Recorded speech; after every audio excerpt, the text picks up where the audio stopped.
They too may have applied a version of the Hannibal Directive and killed civilians. Be'eri is the largest kibbutz in the region.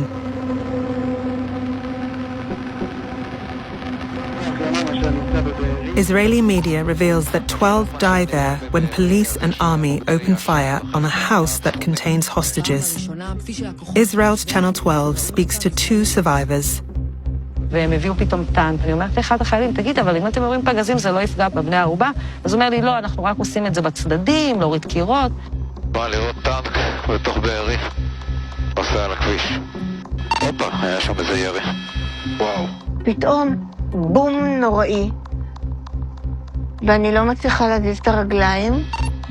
This story has been ignored by Western media. הם נהרגו מרסיסים, הם לא נהרגו כי רצחו אותם. הם נהרגו מהירי. היה שם ירי מטורף על הבית. מטורף. טנק הגיע וירה בפגזים. אז זה היה. אם זה קרה, זה היה. אם הם מתו כל הבני ערובה, זה רק מהירי. Many other buildings show similar damage to the house at Be'eri. All the footage I've seen of the Hamas assault across the border, across the fence into the kibbutzes, they're pretty much only armed with light weapons. This is RPGs, so rocket-propelled grenades and personal sidearms. This is taken from the inside of a house. 2 holes in the wall here.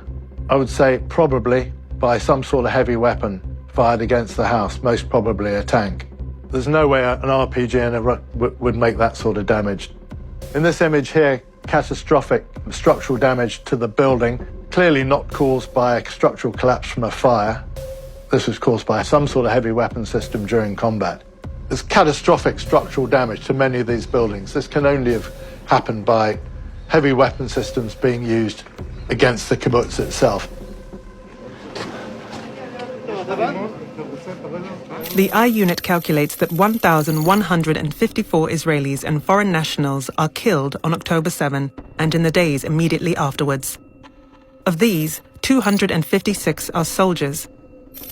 53 belong to the police and other security forces. And 63 are civilian security guards. The remaining 782 victims are unarmed. The I unit's list of the dead reveals that at least 18 are killed by Israeli ground troops.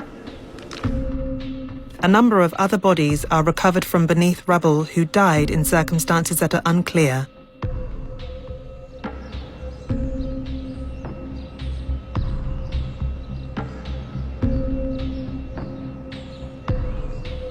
In the days following October 7, journalists are shown around the kibbutzim by the Israeli army.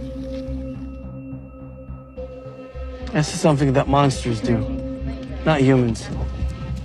Hamas fighters and others committed crimes on October 7. The Israeli media, however, focuses not on the crimes they committed, but on crimes they did not. I'm talking to some of the soldiers and they say what they've witnessed as they've been walking through these different houses, these different communities. Babies, their heads cut off. That's what they said. No one could expect that it would be like this. The horrors that I'm hearing from these soldiers.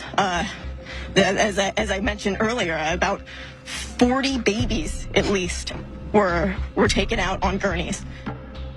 The I unit's list of the dead shows no babies were killed in Kfar Aza, the kibbutz this report came from.